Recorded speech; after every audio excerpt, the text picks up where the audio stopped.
কথাটা বুঝছেন? আরেকটা হলো মানুষের বিবেক হলো মানুষের দুনিয়ার সবচেয়ে বড় আদালত। তা আপনার বিবেক যদি বুকে হাত দিয়ে বলে যে সব প্রার্থীর চেয়ে হুজুর ভালো, তাহলে আপনার বিবেকের পক্ষে আপনাকে ভোট অবশ্যই দেওয়া উচিত।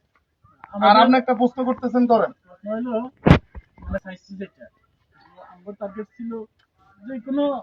হুজুরা সব একসাথে একটা মার্কে নিয়ে আসবে।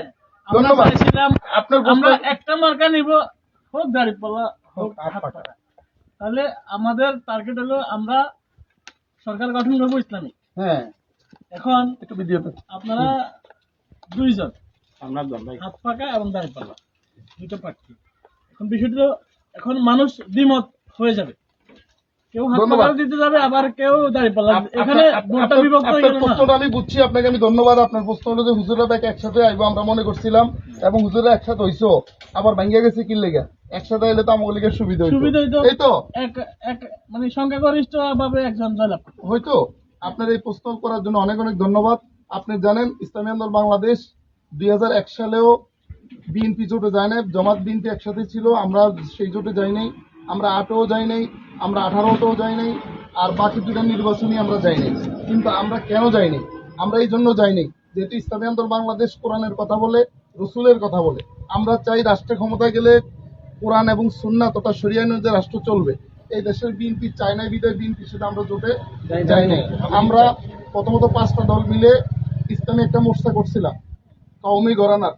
করার পরে জামাত ইসলাম সহ আমরা 8 দলীয় ইসলামী জোট, আপনি নিশ্চয়ই শুনছেন।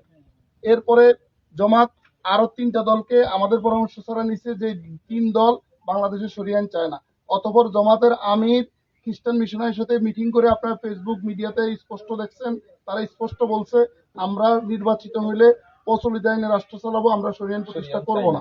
এরপরে আপনি আরো আছে জেহে যাবেন, গত 3 দিন আগে জামাতের মোহতারাম নায়েবে আমির ফেনীতে এসে বলে গেছেন যে আমরা আমেরিকান এম্বাসিতে যখন গেছিলাম, সেখানে আমেরিকান এম্বাসিতে আমাদেরকে বলা হয়েছে যে আপনারা তো মৌলবাদীদের সাথে জোট করছেন, অর্থাৎ ইসলামী আন্দোলনের ব্যাপারে তিনারা মৌলবাদী হিসাবে আখ্যায়িত করছেন।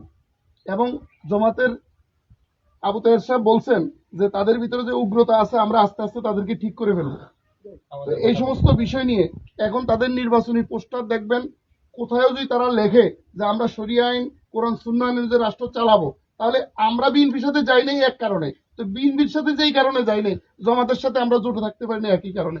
আমরা এলাকায় এসে বলি ভাই আপনি কি কোরআন চান, ভাই আপনি কি রসুল চান, তাহলে আমাকে ভোট দেন। যদি এটা আমি কর্মী বলি আর আমার লিডার যদি বলে যে আমরা কোরআন অনুযায়ী রাষ্ট্র চালাবো না, তাহলে এটা দুইমুখী হয়, এটা একটা ধোঁকাবাজি হয়। এই জন্য ইসলাম আন্দোলনের সাথে জামাতের যে বিরোধ আজকে প্রচার হচ্ছে সিট নিয়ে, আল্লাহর কসম আল্লাহর কসম আল্লাহর কসম সিট নিয়ে না। জামাতের আমির আজকে ঘোষণা দেখ, জামাত ইশতেহার ঘোষণা করুক যে আমরা রাষ্ট্র ক্ষমতায় আসলে কোরআন সুন্নাহ অনুযায়ী শরিয়া আইন অনুযায়ী রাষ্ট্র চালাবো, আমাদের সাথে তাদের জোট হওয়া এখনো সম্ভব। হ্যাঁ, আর যদি এই ঘোষণা না দেয় তাহলে যেই কারণে আমরা বিএনপির সাথে যাইতে পারি নাই, এই কারণে জামাতের সাথে আমাদের যাওয়ার কোনো সুযোগ নেই। আর একটু পিছিয়ে যদি যাই, আপনার দাদা আছে, বাবা আছে, আপনার বাবাকে জিজ্ঞাসা করেন। 1991 সালে জামাত 18টা সিট পেয়েছে ইসলামের পক্ষে একক ভোট করে, কিন্তু নির্বাচিত হওয়ার পরে কোনো শর্ত ছাড়া, ইসলামের কোনো শর্ত ছাড়া তারা বিএনপিকে সাপোর্ট করছে। খবর নিয়ে দেখেন। জামাতের আমরা এক পক্ষে বলে যাব, জামাতের লোক তো আসবে না, আসবে না, তাদেরকে জিজ্ঞাসা করেন তারা আমার এই প্রশ্ন কি জবাব দেয়। এই জন্য ইসলামী আন্দোলন ইসলামকে ক্ষমতা নেওয়ার রাজনীতি করে, ইসলামী আন্দোলন নিজেরা ক্ষমতা দেওয়ার রাজনীতি করে না। ইসলামী আন্দোলন যারা আমরা করি আমরা বুঝি জোটে থাকলে আমাদেরও সুবিধা, ভালো হইতো না খারাপ হইতো? সবাই একসাথে কাজ করতে পারতাম, ভালো হইতো, সিটও আরো বেশি পেতাম, ঠিক না? কিন্তু ইসলামী আন্দোলন যদি সিটের চিন্তা করে তাহলে বিএনপির সাথে আমাদের দরজা এখনো খোলা। কালকে আমাদের আমির বলছে বিএনপি এখনো চায় আমরা বিএনপির সাথে যাই, বিএনপির সাথে গেলে আমাদেরকে সম্মানজনক আসনও দিবে, অনেক কিছু পাবো। কিন্তু ইসলাম যদি না পাই তাহলে রাজনীতি করি আমরা ইসলামের জন্য। আমাদেরকে গতকালকেও মানুষ টাকা দিছে, আমরা মানুষের টাকা রাজনীতি করি, আমরা কোরআনের কথা বলে রাজনীতি করি, আমরা হাদিসের কথা বলে রাজনীতি করি। আর আমরা ক্ষমতায় গেলে যদি বলি আমরা শরিয়া আইন বাস্তবায়ন করবো না, তাহলে এটা ধোঁকাবাজি হয় কিনা বলেন? তো আপনি বলেন, জামাতের আমির আজকে যত বক্তব্য দেয় মিডিয়া আসে কিনা? জামাতের যারা ভোট চাইতে আসে তাদেরকে বলেন ভাই ইসলামী আন্দোলন আসছে বলছে, আপনাদের আমির, আপনাদের নায়েবে আমির, আমি আপনারে কয়েকটা ভিডিও শুনাইতে পারবো, আপনি একটু সময় থাকলে আপনি আমার ভিডিও গুলো দেখবেন, আমার না। এই দেখেন, এটা হলো